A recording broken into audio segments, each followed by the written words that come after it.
आज जो टॉपिक हम स्टार्ट करने जा रहे हैं वो है करंट इलेक्ट्रिसिटी। करंट इलेक्ट्रिसिटी इस टॉपिक को स्टार्ट करने से पहले बेसिकली हम ये पढ़ेंगे कि चार्ज की स्टडी को हम कैसे डिवाइड कर सकते हैं। चार्ज की स्टडी को हम कैसे डिवाइड कर सकते हैं। तो स्टडी ऑफ चार्ज को हम बेसिकली तीन सेक्शंस में डिवाइड कर सकते हैं। कितने सेक्शंस में? तीन सेक्शंस में। तो पहला सेक्शन जो होगा वो होगा चार्ज एट रेस्ट। क्या होगा?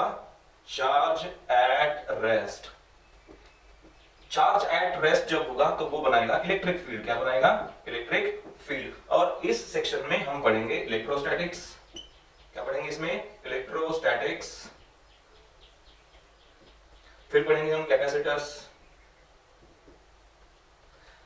और इसके बाद आएगा चार्ज इन यूनिफॉर्म मोशन। क्या आएगा? Charge in uniform motion. Charge in uniform motion. और जब चार्ज इन यूनिफॉर्म मोशन होगा तो वो प्रोड्यूस करेगा मैग्नेटिक फील्ड। क्या प्रोड्यूस करेगा? Magnetic field. ये प्रोड्यूस करेगा मैग्नेटिक फील्ड। और इस सेक्शन में हम पढ़ेंगे current electricity,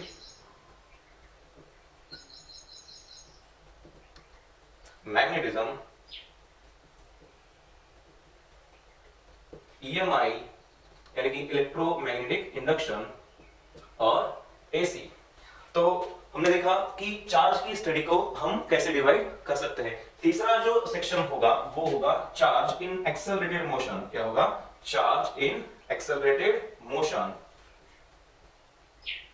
charge in accelerated motion.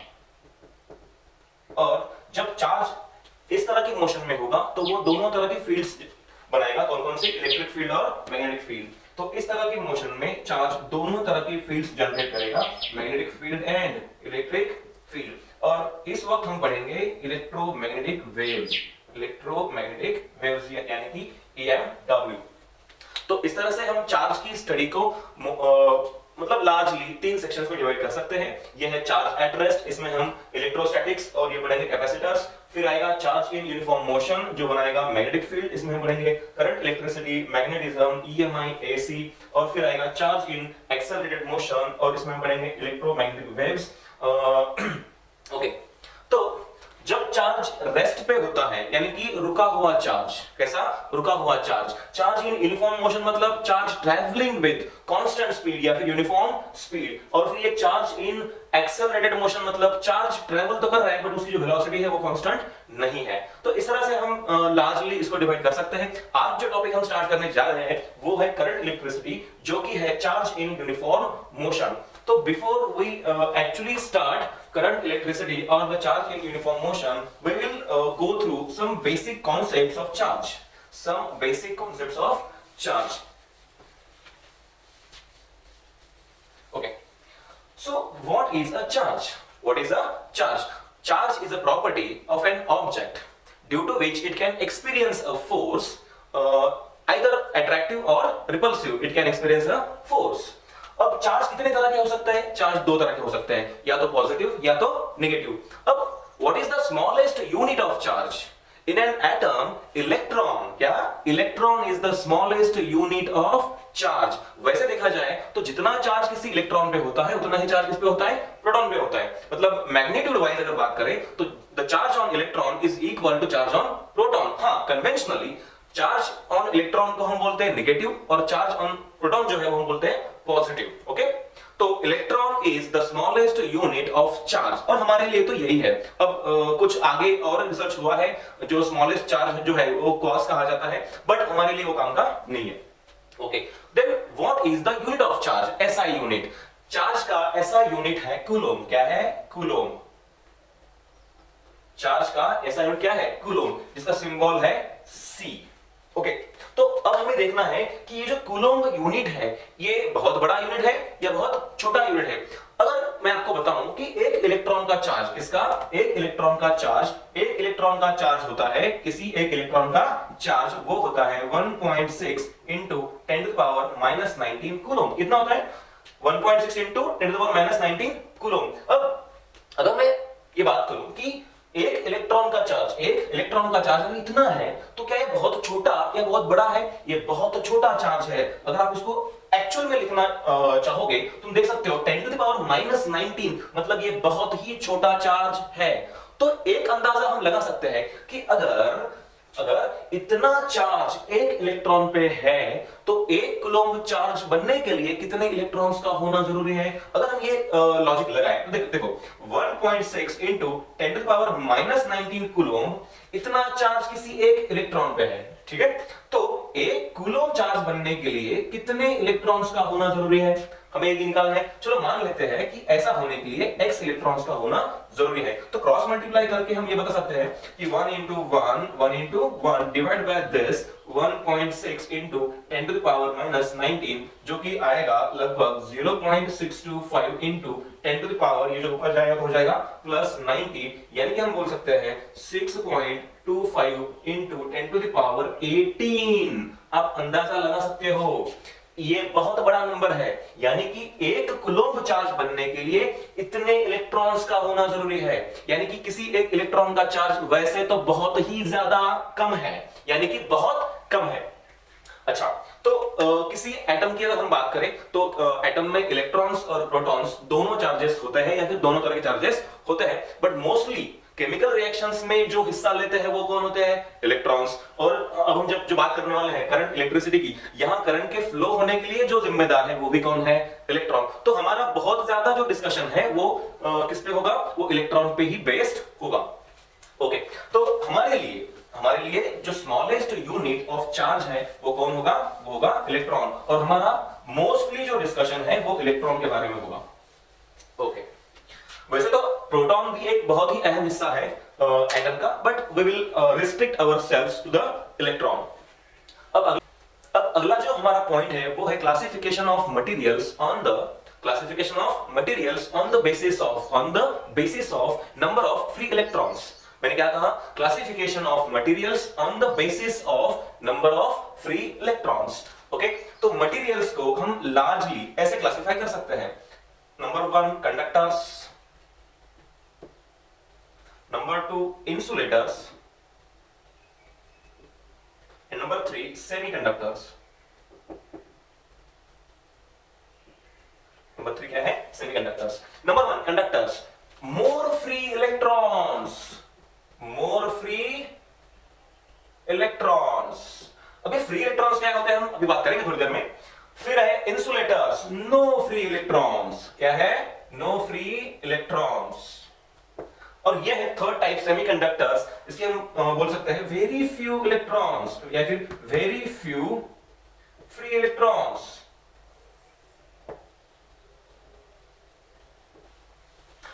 Okay, so largely हम मटेरियल्स को ऐसे क्लासिफाई करते हैं। Now what is free electron? जब किसी एटम का जो आउटर मोस्ट शेल वाला अगर कोई इलेक्ट्रॉन अगर बाहर निकल जाता है तो उसे कहा जाता है फ्री इलेक्ट्रॉन। और मेटल्स में, मोस्टली सारे मेटल्स में क्या होता है कि उनका जो आउटर शेल वाला जो इलेक्ट्रॉन है वो लूजली बाउंड होता है और एट रूम टेम्परेचर वो उस एटम से बाहर निकल सकता है। तो ऐसे इलेक्ट्रॉन को हम क्या कहते हैं? Free electron. तो कंडक्टर्स में ऐसे बहुत ज्यादा फ्री इलेक्ट्रॉन्स होते हैं, इसलिए कंडक्टर्स हम कहते हैं कि दे आर गुड कंडक्टर्स। और फिर यह है इंसुलेटर्स, इसमें फ्री इलेक्ट्रॉन नहीं होते और इसमें वैसे देखा जाए तो रूम टेम्परेचर पे बहुत कम फ्री इलेक्ट्रॉन्स होते हैं, and that's why their conductivity और उनकी जो कंडक्टिंग प्रॉपर्टी है वो इन दोनों के बीच में लाई करती है। ये ना तो गुड कंडक्टर है और ना ही इंसुलेटर है, ये इन दोनों के बीच में लाई करता है। ओके, तो हमारा जो इस चैप्टर का डिस्कशन है वो बहुत ज्यादा हद तक इस ही एक टाइप पे फोकस होगा। कौन सा? कंडक्टर्स। तो हम अभी फोकस करेंगे कंडक्टर्स पे। ओके, तो कंडक्टर्स की हमने अभी बात की। Conductors have large number of या फिर मोर फ्री इलेक्ट्रॉन्स। क्या है उसमें? More free electrons. अगर किसी कंडक्टर की बात करूं तो कंडक्टर में क्या होता है कि ऐसे फिक्स्ड पॉजिटिव आयंस है। ये क्या है?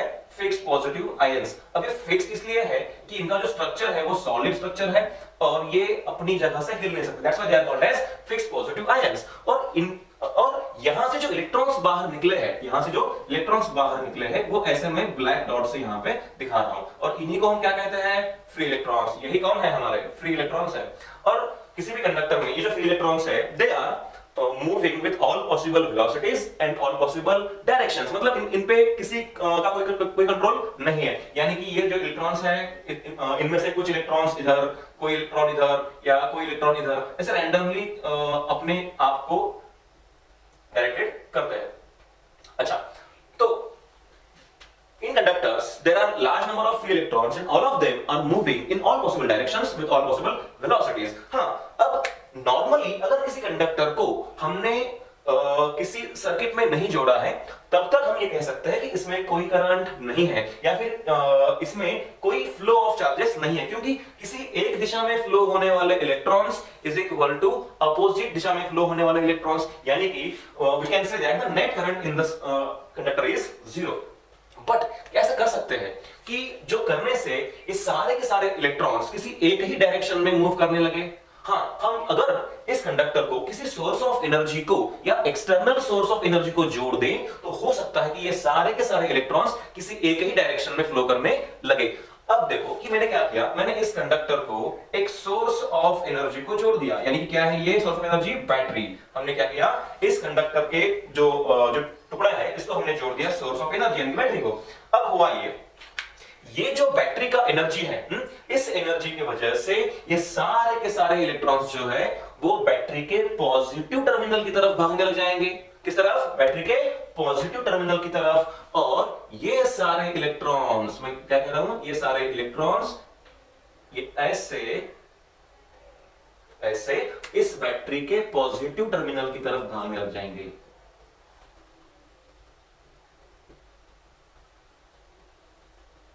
ठीक है? हाँ, अब हमें ये तो मालूम चला कि अगर इसको हमने किसी सोर्स से जोड़ दिया तो सारे इलेक्ट्रॉन्स एक तरफ भागने लग जाएंगे और हम इसको करंट कह सकते हैं। ठीक है, बट हमने आज तक जो भी पढ़ा है स्कूल में या फिर कॉलेज में कि हम जो कन्वेंशनल डायरेक्शन ऑफ करंट है वो दिखाते हैं बैटरी के पॉजिटिव एंड से किस तरफ? नेगेटिव एंड की तरफ। तो इसका रीजन क्या हो सकता है कि भैया एक्चुअली में इलेक्ट्रॉन्स जो है वो ऐसे मूव कर रहे हैं, पर जो डायरेक्शन ऑफ करंट है वो हम ऐसे दिखाते हैं। इसका क्या रीजन हो सकता है? हाँ, एक रीजन इसका यह है कि ये जो कंडक्टर है, ये कंडक्टर मान लो जब बैटरी में जोड़ा नहीं था तो कैसा था? इलेक्ट्रिकली न्यूट्रल, मतलब इसमें कोई चार्ज नहीं था। और जब बैटरी में जोड़ा है तब भी ये इलेक्ट्रिकली न्यूट्रल ही है। तो क्या ऐसा कर सकते हैं कि इलेक्ट्रॉन्स के इधर फ्लो होने के बजाय क्या हम ऐसा मान सकते हैं कि उतने ही पॉजिटिव चार्जेस ऐसे फ्लो हो रहे हैं? हाँ, और इस डायरेक्शन ऑफ पॉजिटिव चार्ज को ही हम क्या कहते हैं? Direction of current. यानी कि भले इलेक्ट्रॉन्स इस तरह से फ्लो होते होंगे, but direction of electric current is like this, यानी कि clockwise, opposite to direction of electrons. Okay, current की डायरेक्शन यहां मतलब इधर से, करंट की direction positive terminal of battery से लेकर नेगेटिव ऑफ बैटरी को जो हम दिखाते हैं, उसका एक कॉमन सेंस वाला रीजन एक और भी हो सकता है। क्या हो सकता है कि मान लो हमारे पास दो टैंक्स है। क्या है हमारे पास? दो टैंक्स, मतलब कि वी हैव टू टैंक्स। एक टैंक में ज्यादा पानी है और दूसरे टैंक में थोड़ा कम पानी है। मान लो ये ऐसे, इसमें थोड़ा सा कम पानी है, और अगर मैं इनको जोड़ दूं किसी पाइप से तो क्या होगा? ऑब्वियसली ये होगा कि पानी यहां से यहां बहेगा, ना कि यहां से यहां। ठीक है, अगर हम मान ले कि मेरे पास दो सिलेंडर्स है। क्या है मेरे पास? दो सिलेंडर्स, और एक सिलेंडर में हाई प्रेशर गैस है। क्या है? हाई प्रेशर गैस, और दूसरे में है लो प्रेशर गैस। ओके, तो अगर इसको हम जोड़ दे पाइप से तो ऑब्वियसली क्या होगा? हाई प्रेशर गैस वाले सिलेंडर से लो प्रेशर वाले गैस में एयर फ्लो करेगा या फिर गैस फ्लो करने लगेगा। यानी कि हम ये नॉर्मली कह सकते हैं कि जब भी कोई क्वांटिटी जब फ्लो होती है तो वो हमेशा कैसे फ्लो होती है? ज्यादा वाले एंड से कम वाले एंड, ज्यादा वाले एंड से कम वाले एंड। यानी कि जब हीट भी फ्लो होता है ना तो कैसे फ्लो होता है? जो हॉट एंड है ऑब्जेक्ट का, वहां से कोल्ड वाले एंड या फिर जो उतना हॉट नहीं है वो वाले एंड पे फ्लो होता है। अब देखो वैसे देखा जाए तो करंट ये बहुत ही जनरल टर्म है। हम क्या बोल सकते हैं? फ्लो ऑफ वाटर जो है हम उसे कह सकते हैं water current, flow of gas को हम कह सकते हैं एयर करंट, या फिर फ्लो ऑफ हीट जो है उसे हम कह सकते हैं हीट करंट। यानी कि जो फ्लो ऑफ इलेक्ट्रॉन्स है, क्या हम इसे भी कह सकते हैं इलेक्ट्रिक करंट? हाँ, वेरी गुड। तो इलेक्ट्रॉन्स के फ्लो को हम क्या कहेंगे? Electric current. हाँ, भले ही ये जो डेफिनेशन है ये पूरी नहीं है, बट हाँ मोटे मोटे तौर पे हम ये कह सकते हैं कि flow of electrons is the electric current. Okay, अब हम आ जाते हैं हमारी मुद्दे की बात पे, मतलब what is actually an electric current, what is actually an electric current. तो देखिए electric current, electric current, alright. अब तक हमने देखा कि अगर किसी कंडक्टर को किसी बैटरी के अक्रॉस जोड़ दिया जाए तो सारे इलेक्ट्रॉन्स किसी एक एंड पे मूव कर सकते हैं। अब देखो, अगर ज्यादा इलेक्ट्रॉन्स मूव करेंगे तो ज्यादा इलेक्ट्रिक करंट, कम इलेक्ट्रॉन्स मूव करेंगे तो कम इलेक्ट्रिक करंट। तो कोई क्वांटिटी होनी चाहिए ना कि जिसको हम नाप सके कि भैया ये जो फ्लो ऑफ इलेक्ट्रॉन्स है ये ज्यादा है या कम है। तो फ्लो ऑफ इलेक्ट्रॉन्स को काउंट करने के लिए जो हमने क्वांटिटी बनाई वो है इलेक्ट्रिक करंट। अगर ज्यादा फ्लो ऑफ इलेक्ट्रॉन्स है तो ज्यादा इलेक्ट्रिक करंट, अगर कम फ्लो ऑफ इलेक्ट्रॉन्स है तो कम इलेक्ट्रिक करंट। तो फाइनली हम इस चीज पे आ गए कि the rate of flow of charge with respect to time for a given cross sectional area, ये हम कहेंगे इलेक्ट्रिक करंट। मान लो हमारे पास कोई एक कंडक्टर है और जिसका ये वाला क्रॉस सेक्शन हम इमेजिन कर रहे हैं। वैसे देखा जाए तो ये जो क्रॉस सेक्शन है वो क्या है, यूनिफॉर्म है। वी हैव अ कंडक्टर और उस कंडक्टर का ये जो है ये क्या है, उसका क्रॉस सेक्शन है। अब देखिए तो इलेक्ट्रॉन्स जो है ये मान लो इस एंड से इस एंड पे जा रहे हैं। ओके, इस एंड से इस एंड पे। अगर ये फ्लो ऑफ इलेक्ट्रॉन्स अगर ज्यादा होगा तो ज्यादा करंट, कम होगा तो कम करंट। हाँ, बट अल्टीमेटली इन इलेक्ट्रॉन्स के फ्लो होने का जो रेट है या फिर इस चार्ज के फ्लो होने का जो रेट है उसे ही हम क्या कहेंगे, इलेक्ट्रिक करंट। तो देखो इलेक्ट्रिक करंट को हम दिखाएंगे I या फिर स्मॉल i से, और इसका जो फॉर्मूला है, ये फॉर्मूला क्या है, चार्ज पर यूनिट टाइम। क्या है इसका formula, charge per unit time. यानी कि अगर मान लो Q इतना चार्ज, कितना चार्ज, Q चार्ज अगर t टाइम में फ्लो होगा तो हमारा करंट होगा चार्ज अपॉन टाइम, यानी कि Q बाय t। तो हमारा फॉर्मूला बना I is equal to Q upon t, यानी कि चार्ज अपॉन टाइम। अच्छा, तो अब इस इलेक्ट्रिक करंट को हम दो टाइप्स में डिवाइड कर सकते हैं। Number one, average current. कौन सा करंट, एवरेज करंट। देखिए एवरेज करंट, अब एवरेज करंट क्या होता है, एवरेज करंट तो बेसिकली यही फॉर्मूला हम वहां पे लिख सकते हैं। मतलब किसी एक कंडक्टर से अगर फ्लो होने वाला चार्ज मोर और लेस अगर कांस्टेंट हो, या फिर हम बोल सकते हैं कि जो करंट है वो अगर कांस्टेंट हो, तो हम बोल सकते हैं कि charge passing through the conductor in t time अगर हमें दिया जाए तो हम जो वैल्यू निकालेंगे वो क्या होगी, एवरेज करंट। यानी कि अगर किसी कंडक्टर से डेल्टा t इतने टाइम में, कितने टाइम में, डेल्टा t इतने टाइम में अगर डेल्टा q इतना चार्ज फ्लो होगा तो उसे हम कहेंगे एवरेज करंट। रेशियो है ये क्या होगा, एवरेज करंट। अब बात आती है दूसरे टाइप के करंट की, वो कौन सा है, इंस्टैन्टेनियस करंट। कौन सा है, इंस्टैन्टेनियस करंट।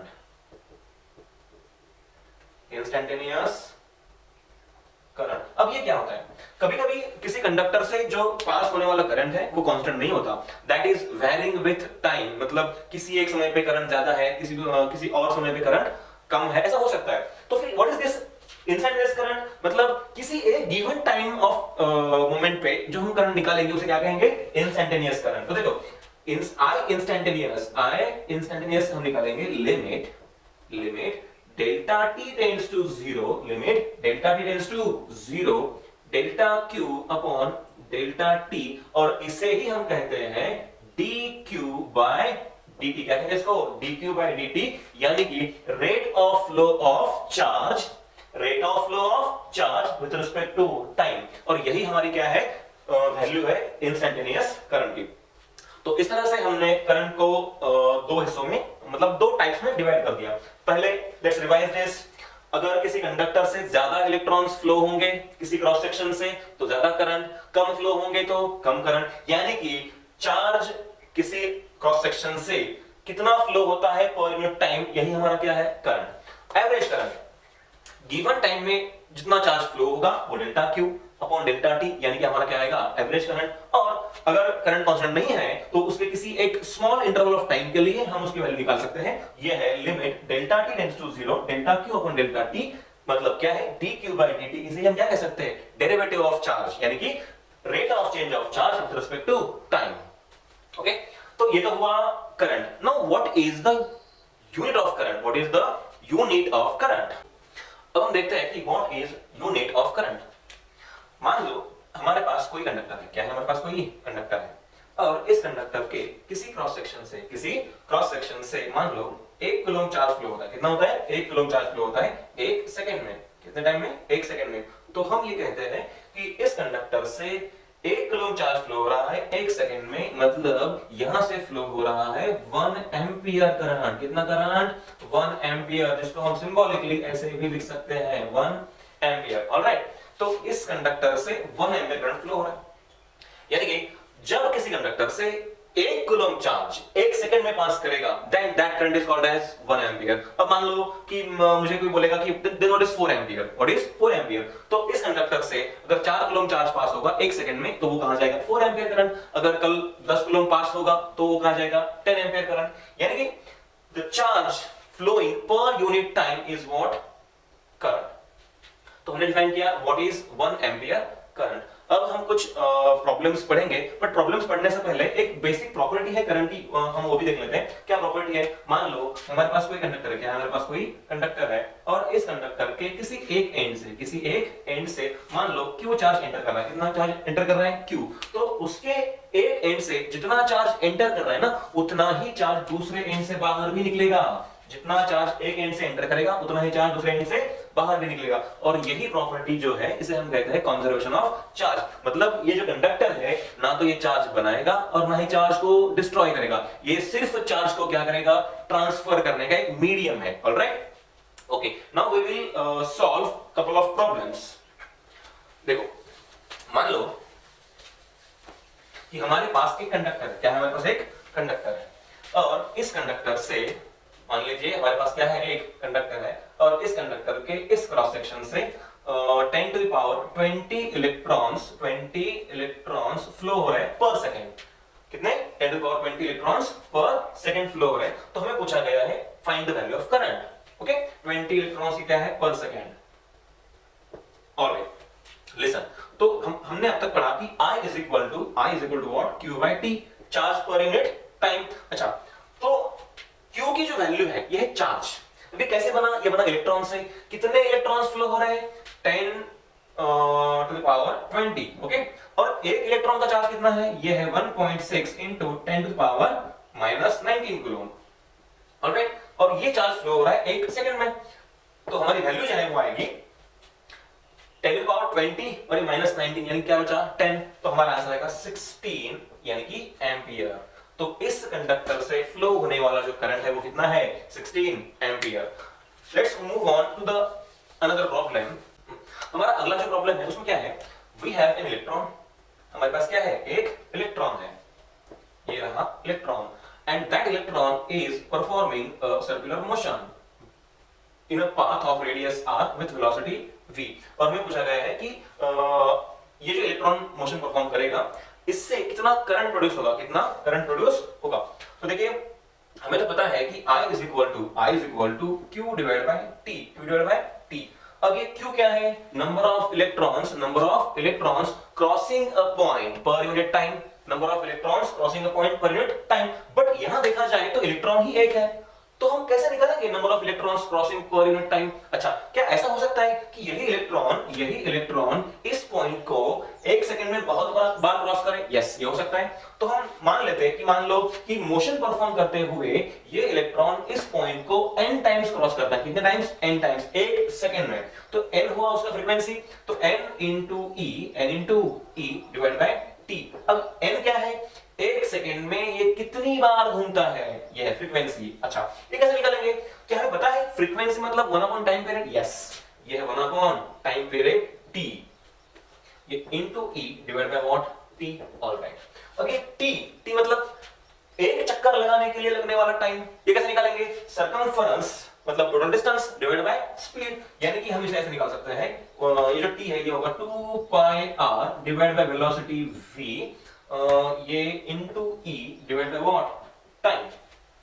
ऑलराइट, तो फाइनली हम ये कह सकते हैं I is equal to what is I is equal to ये हो जाएगा EV divide by 2 pi R into T, और अगर हम इस t की वैल्यू रख दें 1 सेकेंड तो हमें आंसर मिलेगा EV divide by 2 pi R, यानी कि सर्कुलर मोशन परफॉर्म करते वक्त ये इलेक्ट्रॉन जो करंट प्रोड्यूस कर रहा है उसकी वैल्यू कितनी है EV divide by 2 pi R। Alright, आज जो आखिरी प्रॉब्लम हम करने वाले हैं उसमें हमें क्या दिया है, उसमें हम दिया है चार्ज, बट हमको वो चार्ज डायरेक्टली नहीं दिया गया, हमको वो चार्ज दिया है in terms of function of time, in terms of function of time. मतलब ये जो चार्ज है टाइम के अकॉर्डिंग क्या हो सकता है, चेंज हो सकता है। देखिए किसी एक कंडक्टर में फ्लो होने वाला चार्ज है Q is equal to 2t square plus 3 coulombs at time t, किसी एक टाइम पे इतना चार्ज वहां से फ्लो होता है। हमें पूछा गया है find current at t equal to 2 seconds। क्या पूछा हमको, find current at time t equal to 2 seconds। Alright, देखिए I is equal to, हमने पढ़ा I is equal to, कहां पढ़ा था हमने, इंस्टेंटेनियस करंट। यहां पे हमको exactly t equal to 2 seconds पे कितना करंट है पूछा है। Alright, so we need to find instantaneous current. I is equal to limit delta t tends to 0 delta Q divide by delta T, हम इसे ही क्या कहते हैं, dQ बाय dt। ऑलराइट, मतलब rate of flow of charge with respect to time. और ये हम कैसे निकालेंगे, d डिवाइड बाय dt, ये Q क्या है, ये है 2t स्क्वायर प्लस 3, तो हमको चार्ज ऐसे दिया है with as a function of time, यानी कि 2t स्क्वायर प्लस 3। ऑलराइट, तो I इज इक्वल टू आएगा 2, अब t स्क्वायर का डेरिवेटिव 2t, 3 का डेरिवेटिव 0, यानी कि आंसर आएगा I is equal to 4t। अच्छा, क्या ये हमारा आंसर है, नहीं, ये तो फॉर्मूला बना at any time t current हमारा इतना होगा, कितना, 4t। अब हमें आंसर फाइंड करना है current at time t equal to 2 seconds, तो at time t equal to 2 हम ले सकते हैं 4 टाइम कितना है 2, यानी कि हमारा आंसर कितना आएगा 8 एम्पियर। ऑलराइट, तो इस तरह से हमने आज क्या क्या देख लिया, आज हमने देख लिया कि हम चार्ज की स्टडी को किस तरह से 3 हिस्सों में डिवाइड कर सकते हैं। उसमें से ये जो करंट वाला हिस्सा है वो है चार्ज इन यूनिफॉर्म मोशन। फिर हमने देखा कि व्हाट इज चार्ज, उसके जो यूनिट्स है, फिर हमने करंट के जो यूनिट्स है वो देखे, और हमने आज कुछ प्रॉब्लम्स भी करे। कल हम पढ़ेंगे करंट डेंसिटी, हम क्या पढ़ेंगे कल, current density. Alright, thank you.